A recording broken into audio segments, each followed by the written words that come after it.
People have been calling David Foster Wallace's new book, Infinite Jest, many things. Falstaffian, monstrous, postmodern.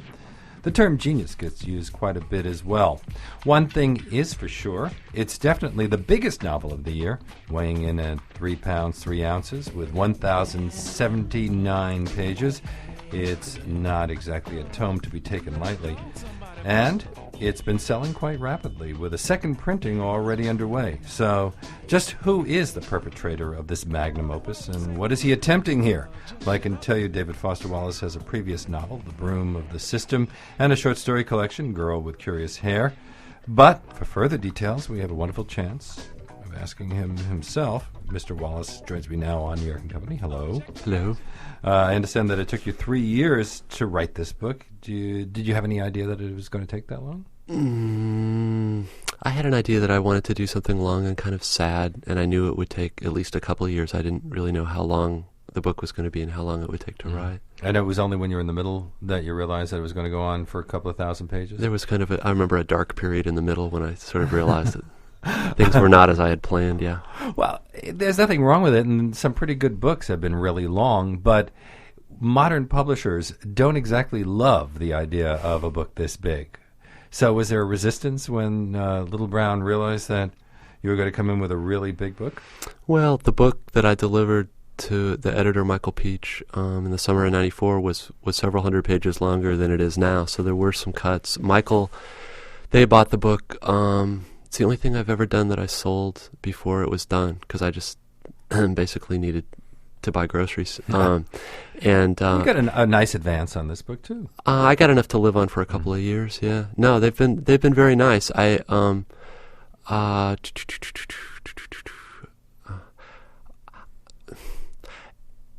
Michael, I think, knew ahead of time that it was going to be long, and I knew ahead of time that probably what I was going to do was going to end up being longer than would really be sort of felicitous for the book. And so Michael and I kind of had an arrangement before I even delivered it that he was going to take something that was long and difficult, but I was going to need some help making it sort of more accessible. How did you describe it to Michael Peach when you told him that you were working on this book? Did he want any detail? I don't know that I really described it. I think I had done the first 250 or 300 pages and had sent those out. And he was an editor that I'd known, and I think I told him some of the stuff that was going to happen, and I think he was able to more or less deduce from that it was going to take a while. Well, it really helped that he was in your corner. He convinced Little Brown to sign you in the first place. He did get the nickname Eye Strain in the course of editing this book, I gather. To call the book demanding is an understatement. Sentences go on for pages. Although they are grammatically they're pristine. So they go on a long time, but they make sense. Well, you're not the first writer to do that either. Faulkner sometimes wrote many pages of one sentence, and because they were grammatically okay, we understood what he was saying as well. The only reason I mention it is because one reviewer who loved the book said that it took him 5 days of reading 8 hours a day. There is that sounds to me like a job, that is demanding an awful lot from most readers. And there was a joke that I read somewhere that the only people who are going to read it, at least initially, were professional reviewers. Now you have been doing rather well. The book is actually in a second printing. So there are other people out there who want to read the book as well. Are you at all surprised? I'm pleasantly surprised. I mean, part of this book was scary to do because part of it was the stuff I do tends to be hard, and I think one of the things I was trying to do on this book was have something be long and difficult, but have it be fun enough so that somebody would be almost sort of seduced into doing the work. Mm-hmm. I live in an academic community, and I've got a certain number of connections with the avant-garde literary community, and there's a great deal of sort of bitching and moaning about how few people read hard, serious stuff. And the fact of the matter is a lot of hard, serious stuff is just not very much fun and doesn't really care very much about the reader, and is really kind of in-bent. And I think one of the things that I was trying to do when I started this was have something that was to an extent, I think avant-garde or strange or demanding, but also would be enough fun so that a reader would sort of want to read it. Do you know what I mean? I mean, well, what kind of reader do you have in mind? Because all these terms get thrown out, like Gen X. Now, I don't know if you think of yourself as Gen X. You're 33 years old. Maybe you're post-Gen X. Do you see your readers as intellectuals, as academics, as people in college? I think older, younger. This is probably going to sound simplistic. I think my ideal reader is somebody who likes to read and is willing at least for a while to give the author the benefit of the doubt. I'm fairly conscious of the fact that the demands you make on a reader are not in and of themselves valuable, that demands on a reader need to serve a discernible function and there needs to be some sort of payoff. So probably of anything that I've done, this is a book that I could at least hope would be appealing to sort of a wider audience than anything else. And it comes after a hiatus. You published a novel, you published a collection of short stories, and then you also wrote a book about rapping, which we can get into later.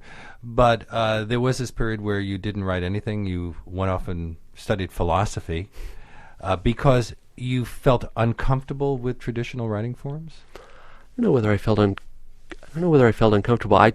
I got very lucky and had some career success very early on, and I think that I was just starting to do kind of very cold, desiccated, avant-garde-ish stuff. And that form and that way of writing didn't seem to feel true to me much anymore, but I didn't particularly like classical realism. It was basically, I think, just very confused and kind of unhappy, and so didn't publish anything for a while. Were you thinking in the writing of this book that you were redefining the novel form, at least for yourself? No, I think when you're writing something, especially something long, your thoughts are more like, geez, does this person seem halfway alive? Is this halfway interesting? I mean, big pretentious thoughts about structure, they're just lethal. The minute you start thinking about that, the thing's dead. So, as a result, you have the usual critical exercise of people trying to put you into some category. So we hear William Gaddis's name thrown out a lot, Thomas Pynchon. I have the feeling that makes you uncomfortable. Yeah, it makes me uncomfortable. Especially Pynchon. You don't think of yourself as Pynchon-esque, do you? You know what? There's this weird. You've probably talked to enough writers to know that there's this egomaniac part in all writers that you don't want to be compared to anybody else because you want to be uniquely and unmistakably yourself. Pynchon was somebody who was influential on me when I was first starting out. I haven't read any Pynchon, I would say, in 8 years. There were people. There were other books that were important to me and stuff on my mind when I was doing this, and Don DeLillo was one of them, and William Gaddis was one of them, and Cynthia Ozick was one of them, and Manuel Puig was one of them. Pynchon wasn't one of them. Richard Powers, I gather. Powers, the Goldbug variations, for sure. Jonathan Franzen. Well, Franzen's kind of a friend of mine, so my friends tend to be on my mind all the time. But that doesn't mean sounds like any of them, although I would think that you would be happy for people to compare you with Don DeLillo. Who wouldn't? After all, he's such a wonderful writer. Yeah, the thing about these comparisons are, that they're flattering, but they seem both unfair to me and to the other person. I mean, it's like my opinion is that Don DeLillo is the best fiction writer alive today, working, and the idea of being compared to him seems offensive. This is a book set in the future, and obviously it is not autobiographical in the usual sense, but there's a lot of you in this book, isn't there? An awful lot about tennis, and tennis played a major role in your life when you were a kid. I played real serious tennis when I was a child. I didn't play it on the sort of level that the people in the book did, but I played it enough to start to feel like it was beautiful. You were 17th in the United States Tennis Association's Western section when you were 14 years old. That sounds very impressive. That's a regional ranking, and it means that I was probably 4,000th in the nation for my age group. But could you have been better? Was it a matter of choice that you didn't pursue it? I perhaps could have been somewhat better. One of the interesting things about playing competitive sports as a child is that you confront your own limitations rather starkly at a certain point. For the first couple of years, I was very good and was regarded as promising. And then after I developed for 2 or 3 years, it became very clear exactly how good I was going to be, which is I could probably be a good college player, but that I was never going to have professional potential or anything. And so you passed up on it? I didn't pass up on it. I kept playing, but there's a difference between training. I mean, the people who seriously play devote their lives to it, sort of the way monks do. I mean, you don't date. You go to bed at a certain time. You eat certain ways. You practice 10 to 12 hours a day. And I mean, the difference between practicing 3 hours a day and practicing 12 hours a day is everything. And I certainly never trained seriously after the age of 16. You also, at that point, attracted to other things like writing? Was not that attracted to writing originally. I read a great deal. My parents read a great deal. I liked that kind of stuff. I do know that as my interest in tennis waned, my interest in academics increased, and I started doing my homework in high school and discovering that it was somewhat fun. And then in college, I barely even played on the team because just classes were a lot more interesting. But then there's also the drug factor here, which plays a major role in this book. Yeah. And then there's also the film that gives the book its title, Infinite Jest, which is described by many as its MacGuffin. Do you think of Infinite Jest, the film that is at the center of this book, as a MacGuffin, or do you see it as or as something important to the plot? Well, see, woe betide the listener has to hear the author, talk about his little plots and strategies when he's doing something. Probably my awareness that it may look somewhat like a MacGuffin. I was aware of that. The book isn't plotted the way many other books are plotted, and pretty much everything that looks like it's something is really also 4 or 5 other things. And to say any more, you wouldn't want to listen to me talk about the different ways the film's supposed to. Actually, we will come back to the whole idea of plotting, especially in a book like this. And we'll talk about some of the ideas that you deal with in this book after we take a little break here. You're listening to New York & Company on AM 820 WNYC, New York Public Radio. I'm Leonard Lopate with David Foster Wallace, whose book Infinite Jest is a book that's gotten incredible attention and may even go on to be the best-selling large book in recent years. Be back right after this. We're back with David Foster Wallace, who is, as they say, the award-winning author of The Broom of the System, and that's a novel, and the story collection Girl with Curious Hair. His short stories and nonfiction have appeared in many magazines, and his latest, Infinite Jest, a novel just published by Little Brown, has also been excerpted in the New Yorker, Harper's, and Paris Review. You've had a series of... It wasn't in Paris Review. It wasn't in Paris Review? It just says they lie. It's in Grand Street. In Grand Street. Yeah. Well, I read it right off the sheet. It's not your fault. Yeah. Well, anyway, it was in those other publications. Right. You told me during the break that you're rather nervous. Why are you nervous? You've gotten so much praise for this book so far. I would think that you'd be thrilled. Well, it's part of the book is sort of about a culture of kind of attention and hype and image and stuff, and so there are a number of complicated ironies about this.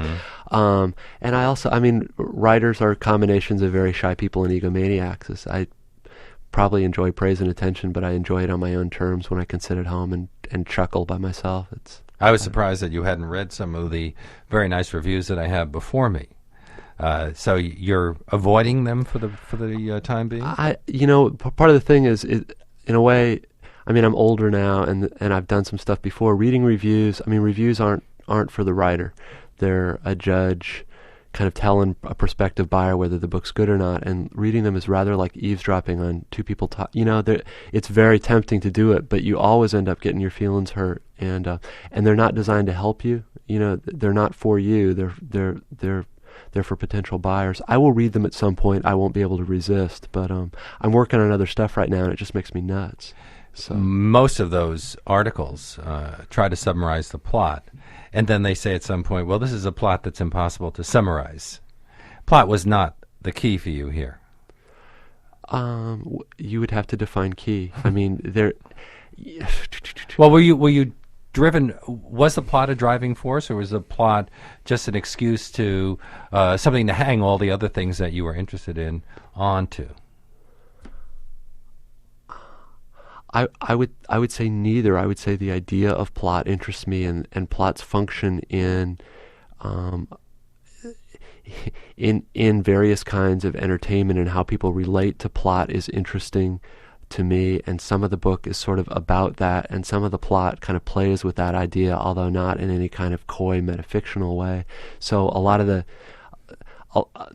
a question like that is almost impossible to answer. It was real important to me. I worked on it real hard. It doesn't, I don't think, look anything like the plot of a regular book. And if you'd want to hear me explain why, you'd have to, order in lunch and sit back for 2 hours, and nobody wants to hear it.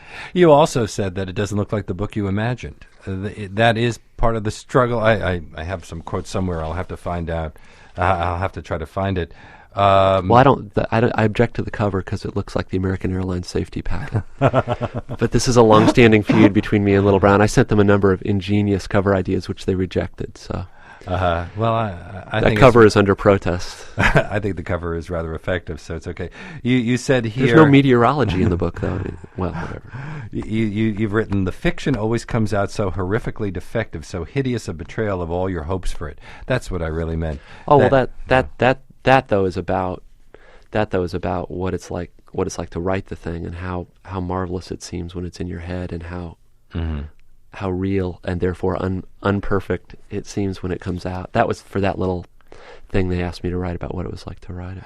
I've had that experience even in the most simple aspects of writing. I'll work something out while I'm in the shower, and then I'll sit down to write it. I've honed it in the shower, and then when, of course, I've forgotten all of those clever little details I stuck in the shower, and what comes out is so much less interesting than that wonderful original germ of an idea. The whole thing about perfectionism, I mean, you were asking before about the years that I didn't write. The perfectionism is very dangerous because, of course, if your fidelity to perfectionism is too high, you never do anything, because doing anything results, it's actually kind of tragic, because it means you sacrifice how gorgeous and perfect it is in your head for what it really is. And there were a couple of years, I think, where I really struggled with that.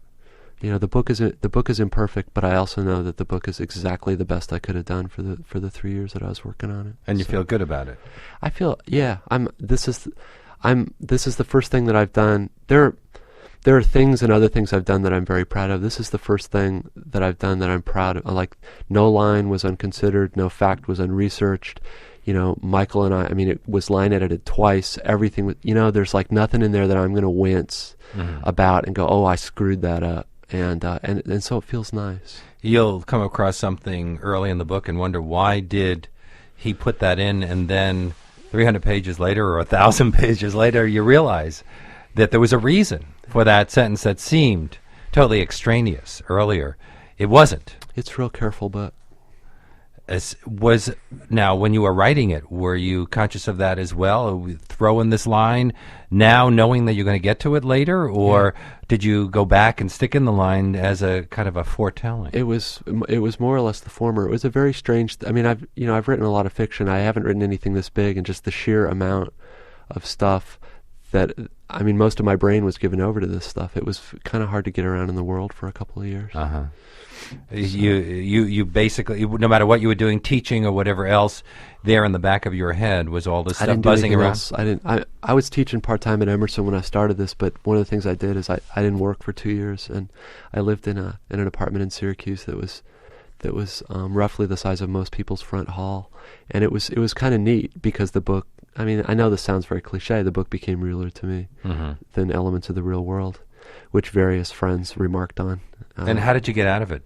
Can you watch television or go to the movies or go to a supermarket or something just to get you... I went to some movies and sat in the front row. The problem was that... in the front row, so they would really be overwhelmed. Well, the book was about various things that I have used at different points in my life to escape, so that when I would go to a movie and sit in the front row, by then I had done so much research on art films that I was more interested in the lamping, and directors. So there were a couple of years, it was neat, but there really wasn't any way to get away from it. It was sort of like having something shackled to your skull.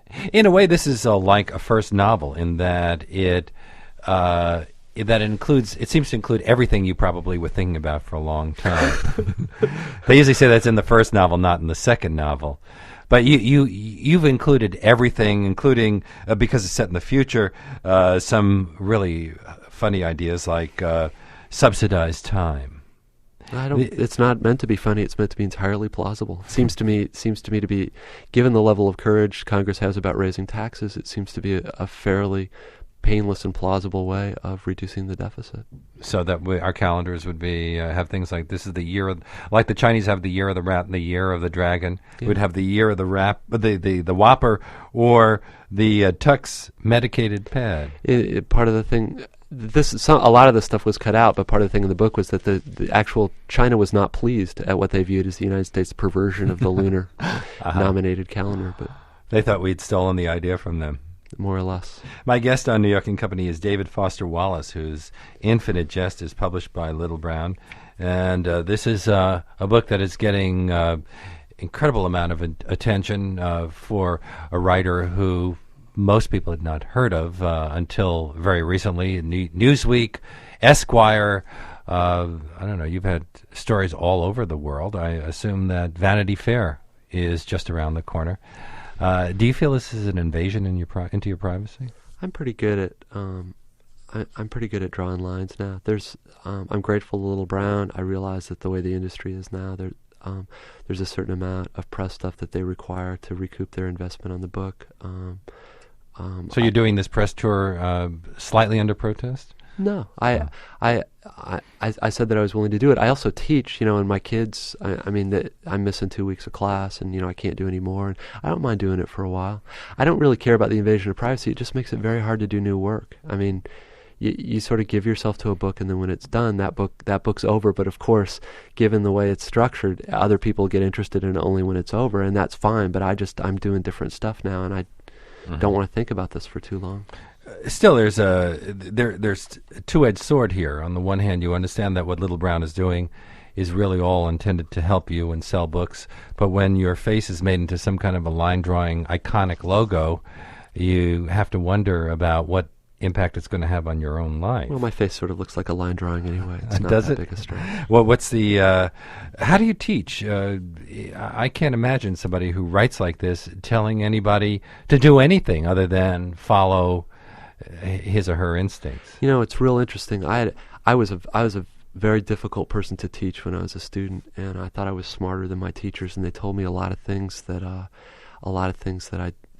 thought were retrograde or outdated or BS. And I have learned more teaching in the last 3 years than I ever learned as a student. And a lot of it is that when you see student work, for instance, students' work where the point, whether it's stated or not, is basically that they're clever, and to try to articulate to the students how empty and frustrating it is for a reader to invest their time and attention in something and to feel that the agenda is basically to show you that the writer's clever. Mm-hmm. All the kind of stuff, right? When I'm doing my little onanistic clever stuff in grad school, that when my professors would talk to me about it, I go, well, they don't understand. I'm a genius, blah, blah, blah, blah. Now, of course, now that I'm the teacher, I'm starting to learn. Of course, it's like the older you get, the smarter your parents get. Now I'm starting to learn that they had some smart stuff to tell me.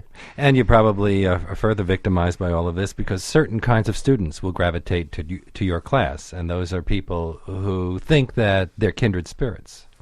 Yeah, in a certain way. Although in class, the only way that I'm well known at Illinois State is that I'm the grammar Nazi, and so any student whose deployment of a semicolon is not absolutely Mozart-esque knows that they're going to get a C in my class, and so my classes tend to have like 4 students in them. It's really a lot of fun. Well, that'll all change after this book, don't you think? You said you're working on something else, another novel? Don't want to talk about it. Thank you. Do you write short stories as Sometimes. Well? They're short stories that take care of another side of your literary needs.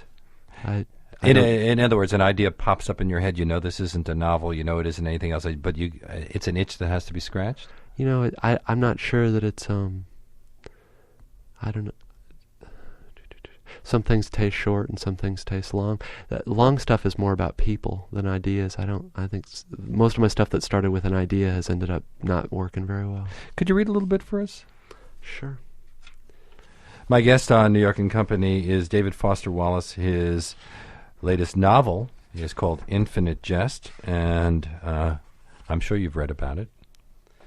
This is a chunklet that occurs early on, and it may not make a whole lot of sense, but it is self-contained and is mercifully short. An oiled guru sits in yogic full lotus in spandex and tank top. He's maybe 40. He's in full lotus on top of the towel dispenser just above the shoulder pull station in the weight room of the Enfield Tennis Academy, Enfield, Massachusetts. Saucers of muscle protrude from him and run together so that he looks almost crustacean. His head gleams, his hair jet black and extravagantly feathered. His smile could sell things. Nobody knows where he comes from or why he's allowed to stay, but he's always in there, sitting yogic about a meter off the rubberized floor of the weight room. His tank top says Transcend in silkscreen. On the back it's got Deus Providibit in Dayglow orange. It's always the same tank top. Sometimes the color of the spandex leggings changes, though. Excuse me. This guru lives off the sweat of others. Literally. The fluids and salts and fatty acids. He's like a beloved nut. He's an academy institution. You do like maybe some sets of benches, some leg curls, inclined abs, crunches, work up a good hot shellac of sweat. Then, if you let him lick your arms and forehead, he'll pass on to you some little nugget of fitness guru wisdom. His big one for a long time was, quote, "And the Lord said, let not the weight thou wouldst pull to thyself exceed thine own weight." His advice on conditioning and injury prevention tends to be pretty solid, is the consensus. His tongue is little and rough but feels good, like a kitty's. It isn't like a faggy or sexual thing. Some of the girls let him lick them too. He's harmless as they come. He supposedly went way back with the Academy's founder in the past. Some of the newer kids think he's a creep and want him out of there. What kind of guru wears spandex and lives off others' perspiration, they complain. God only knows what he does in there when the weight room's closed at night, they say. Sometimes the newer kids who won't even let him near them come in and set the resistance on the shoulder pull at a weight greater than their own weight. The guru on the towel dispenser just sits there and smiles and doesn't say anything. They hunker down then and grimace and try to pull the bar down, but lo, the overweighted shoulder pull becomes a chin-up. Up they go, their own bodies, toward the bar they're trying to pull down.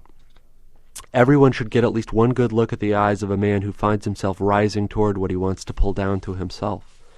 And I like how the guru on the towel dispenser doesn't laugh at them, or even shake his head sagely on its big brown neck. He just smiles, hiding his tongue. He's like a baby. Everything he sees hits him and sinks without bubbles. He just sits there. I want to be like that, able to just sit all quiet and pull life toward me, one forehead at a time. His name is supposedly Lyle. That is the end of the trunklet. And that is the end of this segment. But first, let me quote something from Atlantic Monthly, Sven Beikertz, who wrote about this book. He said, "The novel is confusing, yes, and maddening in myriad ways. It is also resourceful, hilarious, intelligent, and unique. Those who stay with it will find the whole world lit up as though by black light." And we're talking about David Foster Wallace's latest novel with the misleading Shakespearean title, misleadingly anyway, Infinite Jest. David Foster Wallace is the author of the novel The Broom of the System and a collection of short stories, Girl with Curious Hair. His stories have appeared in the New Yorker, Playboy, Harper's, the Paris Review, Story, Conjunctions, the Missouri Review. He was awarded an O. Henry and also a John Train Humor Prize and the Quality Paperbacks New Voices Award. He teaches English at Illinois State University, and I thank him very much for having come to New York today to talk about his book. Thank you.